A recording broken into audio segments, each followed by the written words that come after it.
how do you make a small fortune in the rocket industry? Start with a large one. Pretty soon it's going to be small. Business. Yeah, they told me that joke so many times. I would just jump to the punchline, it was very hard to recruit people because I had not built any physical hardware before. And I kept being called internet guy for the longest time, for ages. Finally, I made for the first 10 years they calling me internet guy, or basically internet entrepreneur / fool. He's trying to start a rocket company. What an idiot! That was generally how it went. So it was quite hard to recruit people. And especially if somebody's got like a secure job at Boeing or Lockheed or something like that, then trying to recruit them to be chief engineer of a solid rocket company was hopeless. So basically, nobody who was good was willing to join, and there was no point in hiring somebody who wasn't good. So I ended up being chief engineer, which is the first 3 launches failed, and probably if I'd been better, then we would have gotten to orbit sooner. So it took me a while to learn all these things. So from books or books and talking to people. Did you go to Utah and talk to anybody, like at ATK Orbital? Oh yeah, I visited ATK. Yeah. Orbital is Dallas, Virginia. Yeah. So yeah, I visited ATK, visited Orbital, and Orbital had a success with the solid rocket based Pegasus, but they'd also gotten like an 8 launch deal from DARPA. So okay, if you're starting off with basically an 8 launch deal from DARPA, that's a good situation. We did not have a launch deal from anyone. And Pegasus is there's some clever engineering with Pegasus, but fundamentally, I think launching rockets from planes is not sensible. Yeah. It sounds like it would be a good idea, but it's not. And then even Orbital went away from doing that as soon as you get past certain size, they went to ground launch. Yeah, I was reading somewhere that ATK, Morton Thiekal, they were doing snowcats, they were doing ski lifts, and they sold that to the man who made the DeLorean. Really? Yeah. I just read that in their Wikipedia. I'm like, oh, that's fascinating way to come around. So, yeah. Right, so we got SpaceX going.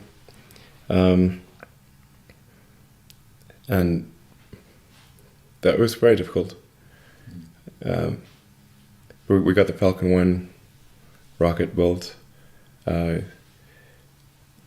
It was very simple. It's the simplest orbital rocket that's liquid fueled, so that it had the potential for reusability, for useful reusability.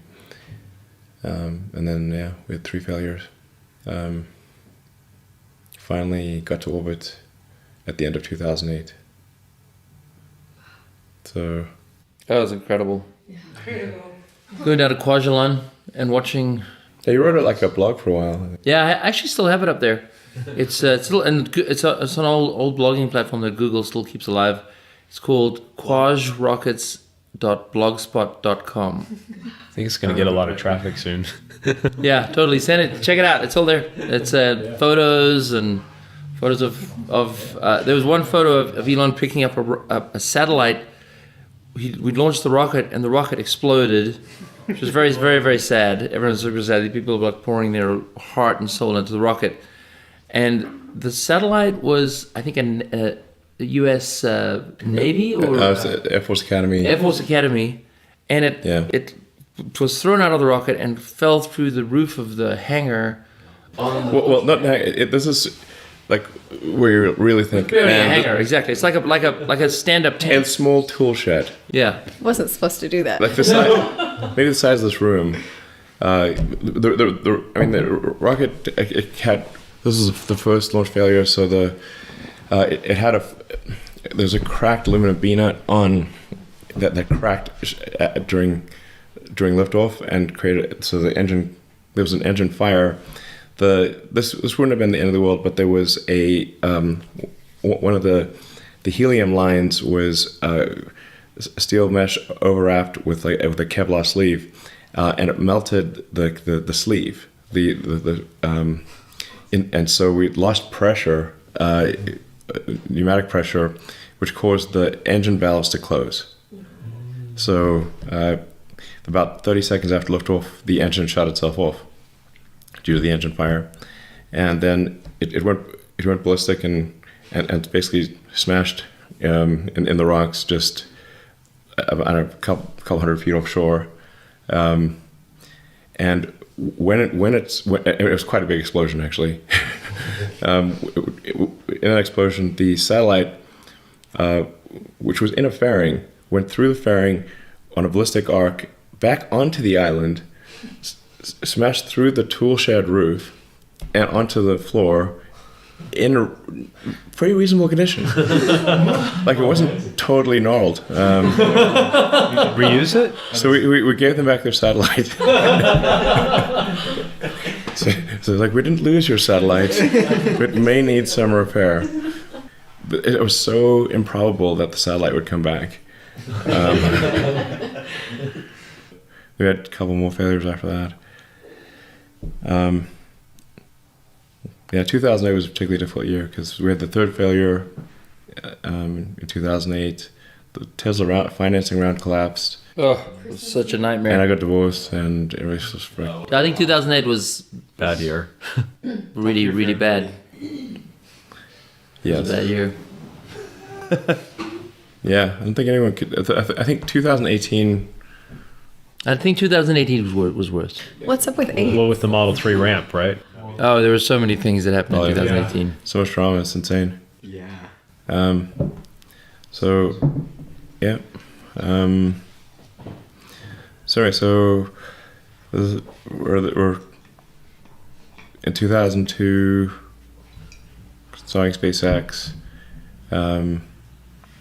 Moved down to LA.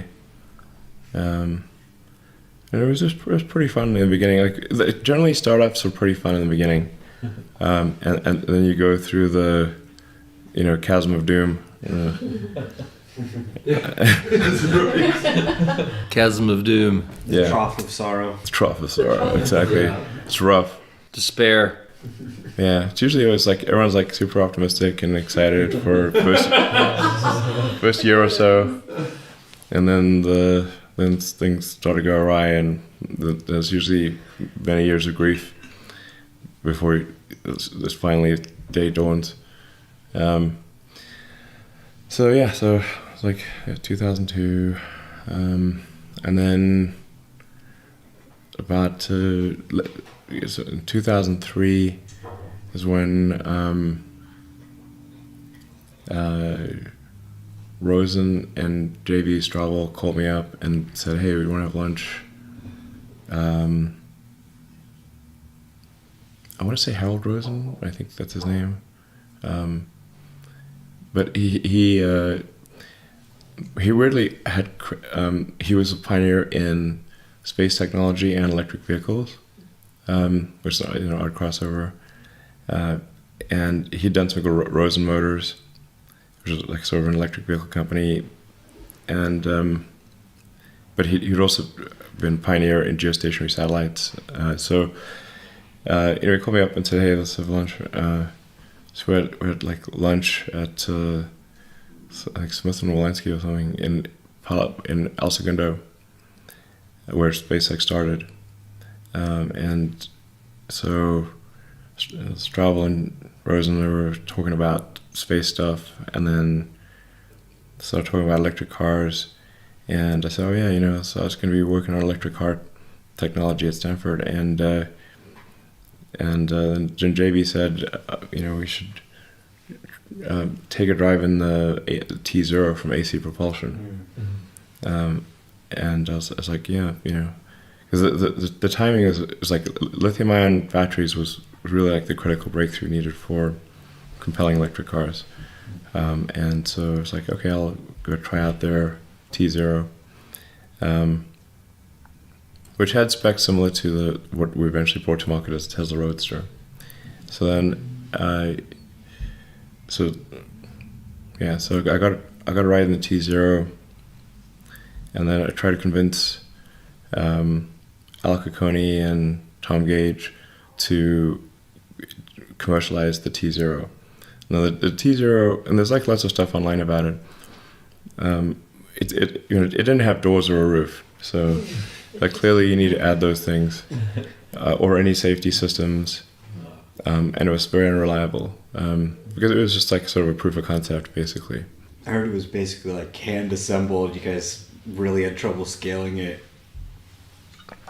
No, it literally didn't have doors or a roof, or any airbags, or an effective cooling system for the battery, and it was not safe, and it was very unreliable. It would break down. It needed to be babied by an engineer, or you couldn't use it. So, but nonetheless, it did get like 0 to 60, I think under 4 seconds, 250-mile range. It was enough to convince you that it was possible. I mean, I knew it was possible because if you go from the energy density of lead acid to lithium ion, you've got about a 4x energy density improvement. So if you've got say a 60-mile range with lead acid, you're going to have about a 250-mile range with lithium ion with the same weight. But it was cool to see it in action with AC propulsion. And I tried hard to convince those guys. Like I really pestered them a lot to go to commercialize the T0, and they just did not want to do it. Weirdly, the thing they wanted to make was an electric Scion, and I'm like, you guys, nobody's gonna pay $70,000 for an electric Scion, okay? That was their idea, $70,000 for an electric Scion. I'm like, this is not gonna work, okay? You will sell like 14 of these things, and I'm like, I kid you not, I have like the email trails of these. Yeah, I mean, I think they're still around. So, in fact, but I even say, listen, even though I think this is the dumbest idea ever, I will fund 1/10 of it. If you can find 9 other people, and then I think the only other person they could find who would do it was Sergey Brin. So it's like, okay, Sergey and I are the only ones willing to do this, I think, and so they didn't actually get it off the ground. But and I said it's gonna fail, but at least it's something. And so then eventually I said, I'm like, listen, if you guys are not going to commercialize the T0, do you mind if I do it? And they're like, no, yeah, that'll be totally fine. Like, okay. So then it's like, okay, so I'm go do this with JV, and we'll go create a commercial version of the T0, and then Gage and Cacconi said, well, there's some other people who also want to do it. Do you want to maybe team up with them? He said there were 2 other groups that wanted to do it, and I was like, okay, sure. Maybe this is a way that I can have my cake and eat it too. I think that's the last word. Never works out. God damn! Try to have your cake and eat it too, doesn't it? This one's gonna be easy. No, I mean, well, I didn't think it would be easy, but it was like, I thought maybe I can allocate like 20 to 30 hours a week and just work on product engineering, and then other people can do the other stuff. But I don't even like doing the other stuff anyway. So that didn't work out. So then Tom Gage said, he said there were 2 teams, but I only ever met one, and that was Eberhard, Topping, and Wright. But like the thing that is really bugs me about them is like they Eberhard in particular, the worst guy I've ever worked with, and I want to make a note of this. He is literally the worst person I've ever worked with, and I've worked with some real douchebags. Okay. to be number one takes a lot. It's not easy. His version of the story is is that out of the blue he pitched me on funding his electric car company, and he convinced me to do it. Totally false. Okay, I was like, I'm creating an electric car company. It's like, the Gage said, well, maybe you could team up. And it's like, okay, well, maybe that might be worth doing, and so the company ended up being basically 5 people. This is Wright, Topping, Everhard, Straubel, and myself, and so it was the 5 of us. And like Topping always tries to write right out of the history books, because they had a huge battle and they made me choose which one was going to be CEO. It's Wright or Everhard, and I talked to JB and I was like, which one? Because I really did not want to be CEO. So and they're like, okay, well, both have issues, but maybe Wright has bigger issues than Topping. That's what JB said. So maybe, lesser of evils. I was like, okay, fine. I got to make a choice here, because the 2 of them they refused to be in the same building. So it was like a lot of drama. But Tesla has so much drama, and I was like, okay, it's not like I said, like,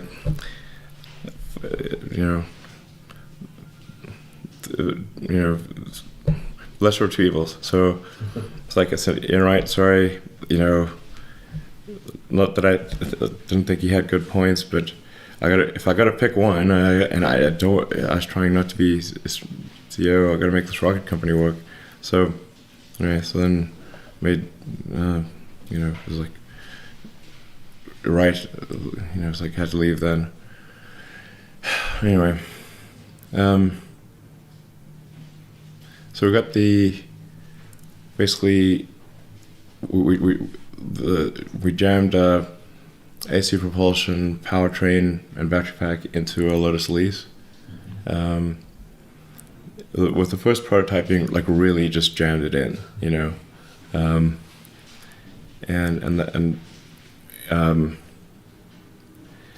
retrospect, this was not a good idea, because the car ended up weighing like 60% more than an Elise, or on that order, and we didn't have enough volume to put the battery pack, and we had to we invalidated all of the crash tests because the weight distribution was different. It was heavier, so none of the crash tests were valid anymore. We had to redo the airbags. The air conditioner ran off a belt fan, so we didn't have a belt fan, so we had to have a new air conditioning system, so we had to change the HVAC system, and so basically, in the end, only about I think 6 or 7% of the parts ended up being in common with an Elise. Wow. So, and we went through a lot of trouble trying to shoehorn everything in there. And it's a cute car, but it's 10% too small. It's like, and then the costs ended up being crazy. And then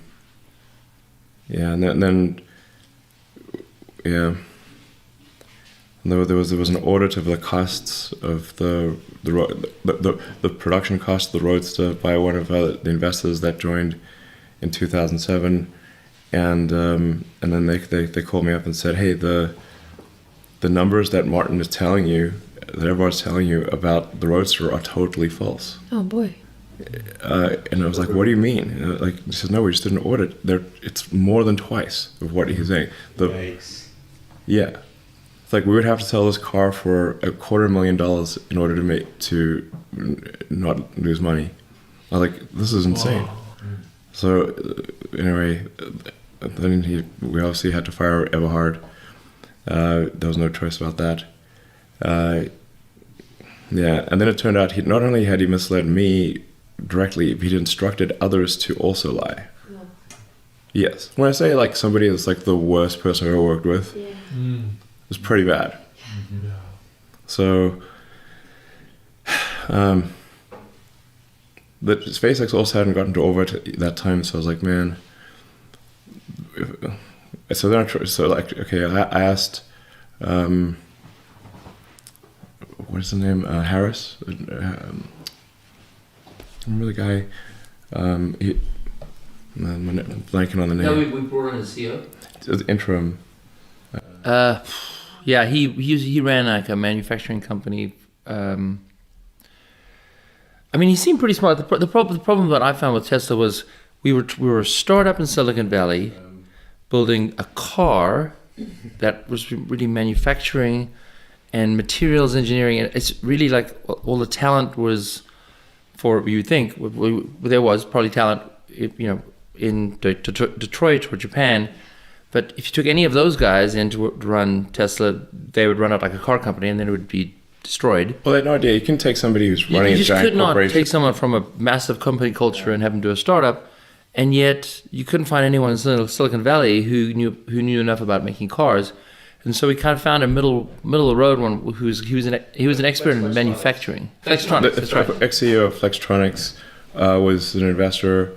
And he agreed to just join as interim CEO, and this is 2007. Yeah. But I mean, Tesla was a company you tried so hard not to be CEO of. Yes. But the thing is, this is misinterpreted. If I say that, it's misinterpreted as like I somehow don't love Tesla, which I do. It's just like trying not to go insane. With work. Yeah, being CEO of a real startup is 80 hours a week. Being CEO of two is 160 hours a week, and there's only 169 hours or something of sleep of 168 hours a week. So, like, you just can't physically do it. Yeah, I mean, the pain level is extreme. So, that's Anyway, I tried quite hard not to be CEO, but had to be. No choice. That or Tesla would die. So that Everhard was fired in July 2007, and he was at the time we didn't know he'd instructed other people to lie, so we thought he was just it wasn't as bad. But once he left the building, then it turned out no, he'd actually orchestrated a massive deception, which is quite bad. Well,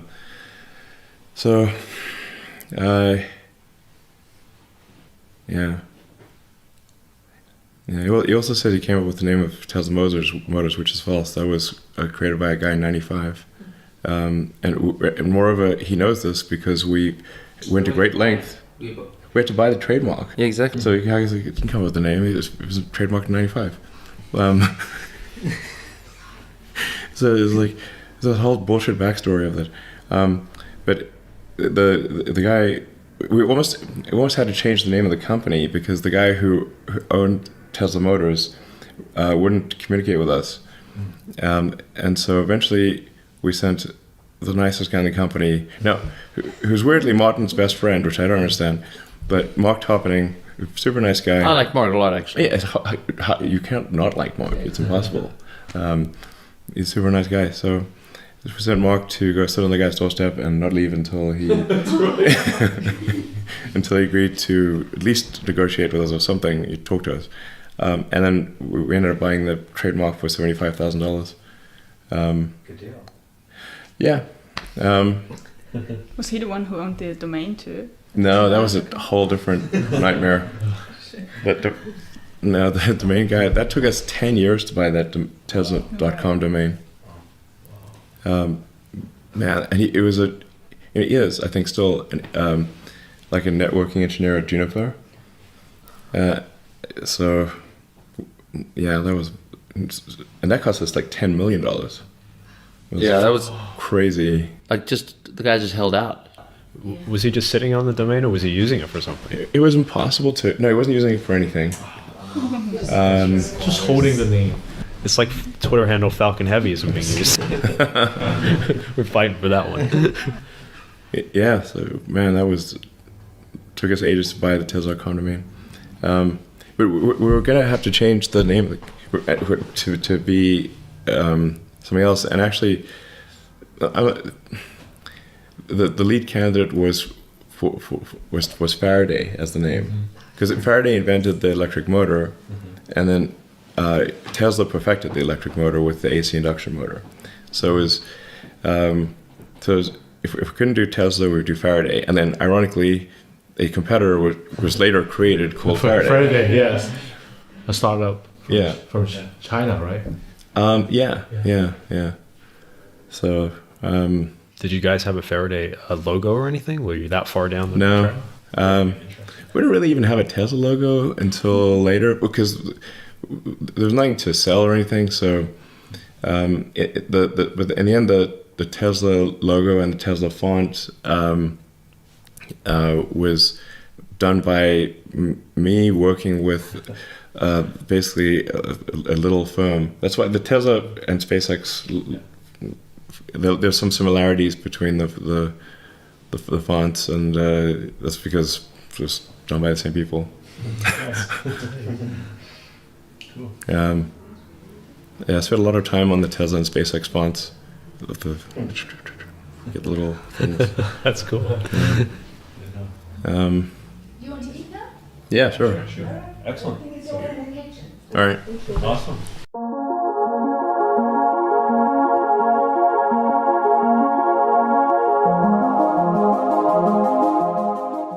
It would be much easier if the world was flat, or if you're in a flat situation.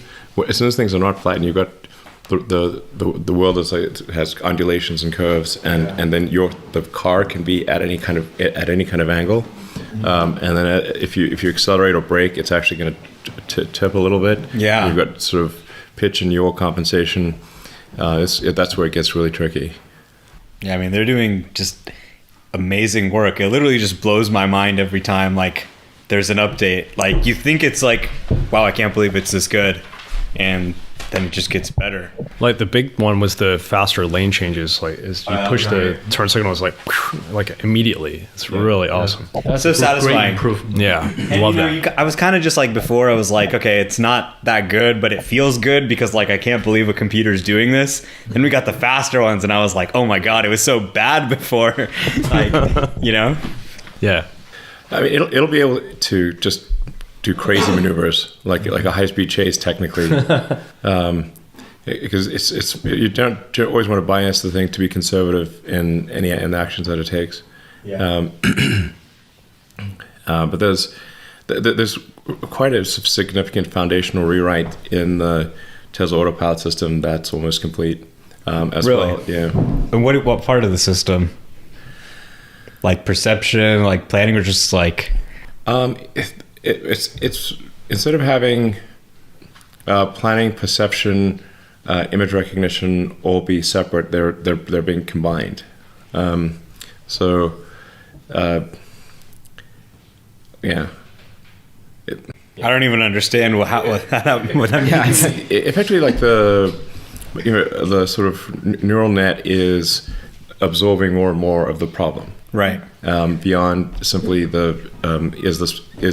if you see an image, is this a car or not, or what, you know? It's kind of what do you do from that? 3D labeling is the next big thing, where the car can go through a scene with 8 cameras and kind of paint a path, and then you can label the path in 3D. This is probably 2 or 3 order of magnitude improvement in labeling efficiency and labeling accuracy. You know, 2 or 3 orders of improvement in labeling efficiency and significant improvement in labeling accuracy, as opposed to having to label individual frames from 8 cameras at 36 frames a second. You just drive through the scene, rebuild that scene as a 3D thing with. It's like there might be 1,000 frames that were used to create that scene, and then you can label them all at once. Is that related to the dojo thing you mentioned at the autonomy day? No, dojo is for learning, for training the neural net. That's like when you're trying to build the neural net that you ship into the car, dojo speeds that up by hardware accelerating it. Yeah, exactly. Are you guys, is that up and running yet, or? No, it might be. We might have the first one at the end of this year. But next year, I think it's very likely next year, maybe this year. but it's essentially meant to absorb massive amounts of video input, and then train against vast amounts of data, so that it can be used in the inference engine in the car. It's just like a human, really. It's like how long does it take you to learn a subject versus do a subject? It's like hard to learn, say, calculus, but once you learned it, then you can integrate something fast or something. It's like it's really the same basic thing.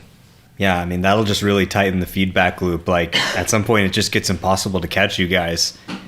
Like, the rest of the people haven't even really, like, started, the rest of the auto industry. And, like, the feedback loop is just getting so tight with autopilot now. It's just, like, makes it a lot easier. I think it will... They will catch up eventually. Or at least they will catch up to where Tesla is now. I don't know.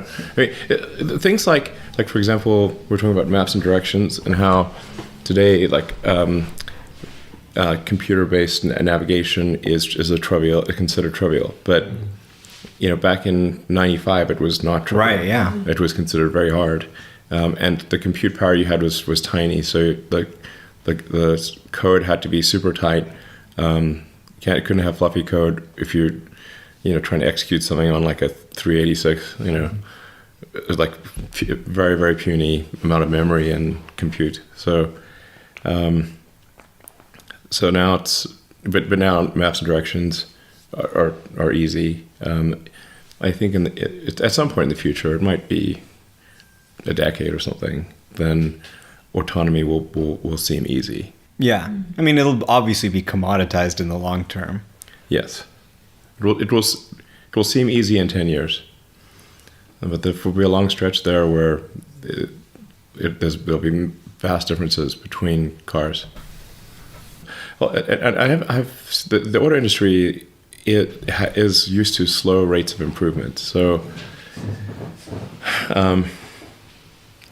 there's still not really a car yet that matches the original Model S. Maybe you could argue take 2012. Maybe. Yeah. If you look at like the EPA ratings, it literally is just all below. Yeah.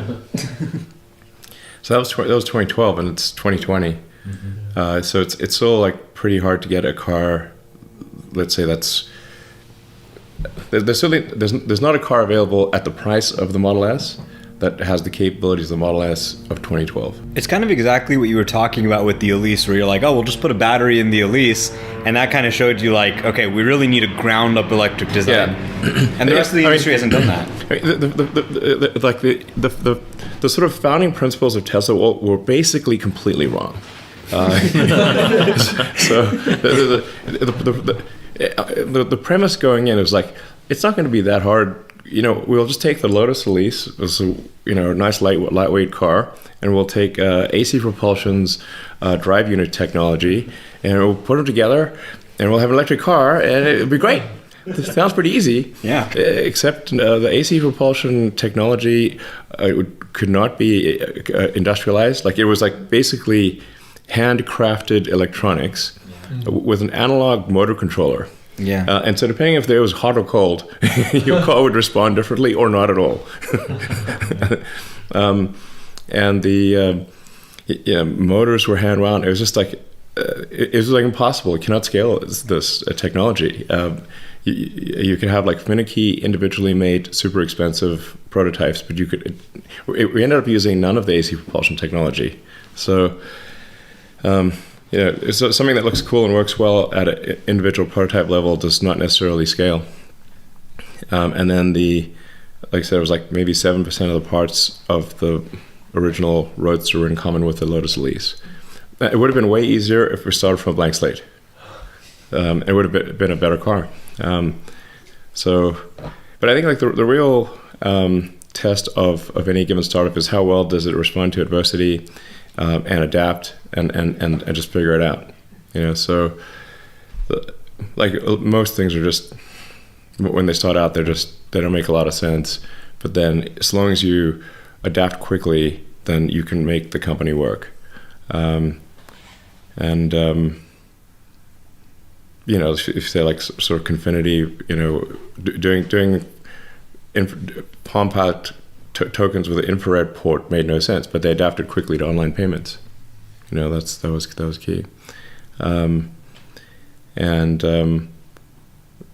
X.com, was originally going to bite off way more than it could chew by trying to do all the banking services, and then also focused on payments. It's like, if we do all these banking things, we're going to need a banking license. The banking license is going to slow us down. We're just focused on payments. We can just get a payment, license from the state, and it's just like $50 or something, and you can be a money transmitter. Literally, and so you just got to adapt quickly. You kind of need to be naive, though. If you had known as much about manufacturing, you might not have done it. Yeah. It would have been difficult to. I guess if you know the outcome's going to be good in the end, sure. It sort of depends on how much foreknowledge do you have about it. Manufacturing is insanely difficult. It's underappreciated in its difficulty. Yeah, no, that's totally true. Yeah. Even making the Roadster, which we only peak made about 600 Roadsters in a year. But call it like 10 a week or something like that. 10 or 12 a week. So, if 2 got made in a day, that was a big day. And Tesla's making over 1,000 cars a day now. What I find amazing is from start to finish, a car is made in 48 hours.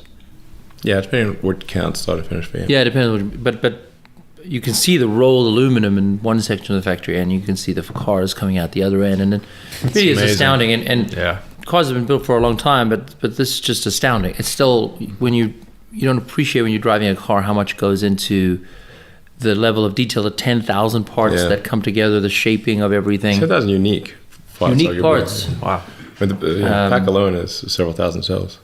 And it all comes together with people that are skilled, but skills are changing as things become a little bit. There's more autonomy, but it's not autonomy is not perfect. So you do need to have a lot of people there, and these cars have to be perfect. I mean, it's just. Given how much complexity there is in a car, it's remarkable that they cost as little as they do. There's so much that's in a car. So what sort of processes did you remove, first principles type thing approach from the Elise to like the Model S? Like, was it a massive jump there? Yeah, I mean, it's gigantic. Yeah. Tesla had never made a car, made a full car before.